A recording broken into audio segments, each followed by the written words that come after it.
I was 19, I think I had a sales job, and I had to drive. I had to drive down to a sales meeting to try and sell some advertising. I had a really old, shitty car. No, I must have been older than 19. I was about 21. I had this old shit car, and I'm driving. And as I'm driving my car, and I couldn't afford to have it fixed, I had a bump in the front. The front was all fucking caved in. So I had to park it away from the sales meeting and then walk to the sales meeting. So I'm driving this car. Anyway, pull up next to me at the lights. Red light, pull up next to me. In a fucking Tuesday morning, 10 o'clock, music blasting. Drop top Aston Martin with a Swedish number plate. Some fucking dude about 30 with a hot blonde next to him. And I remember looking at him thinking, who the fuck's this guy?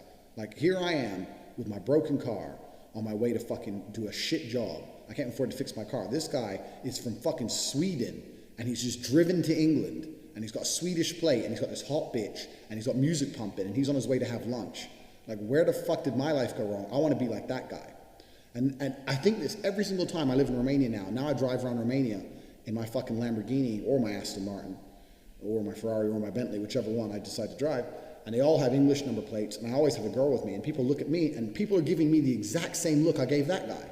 People look at me like, who the fuck's this guy from England who just drove here from England? I'm standing at the bus stop about to go to work, and this guy's got a $250,000 car and a hot bitch on his way to have lunch with music blaring. And the reason I managed to go full circle is those small events in my life, seeing someone else with more success than me, ingrained in my brain. And to a lot of people, it doesn't ingrain in their brain. I was walking to school. If I was walking to college with my friends, I used to have to walk. I went to a college on the other side of town, so I had to walk 4.6, I think it was, fucking miles to college. It was a fucking nightmare. So I used to walk. Halfway, I meet some other people, and towards the end, there'd be a group of 5 or 6 of us along the way.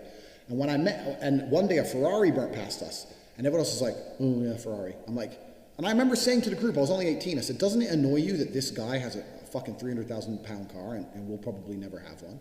And they're like, oh yeah, it's only a car. I'm like, no, you don't understand. There is a life hack. There's something happening where people are living lives that other people don't get to live. There's something happening. There's something going on. I want to have a 300,000 pound car. I want it. And no one else wanted it. These little events didn't ingrain in their brain. A Ferrari driving past me bothered me. And it bothered me to my core, to the point where I decided I would do anything it takes to have one. Whereas other people just saw it and carried on with their normal lives. This is the reason I have 6 or 7 supercars and other people don't. Because these small events ingrained in my brain.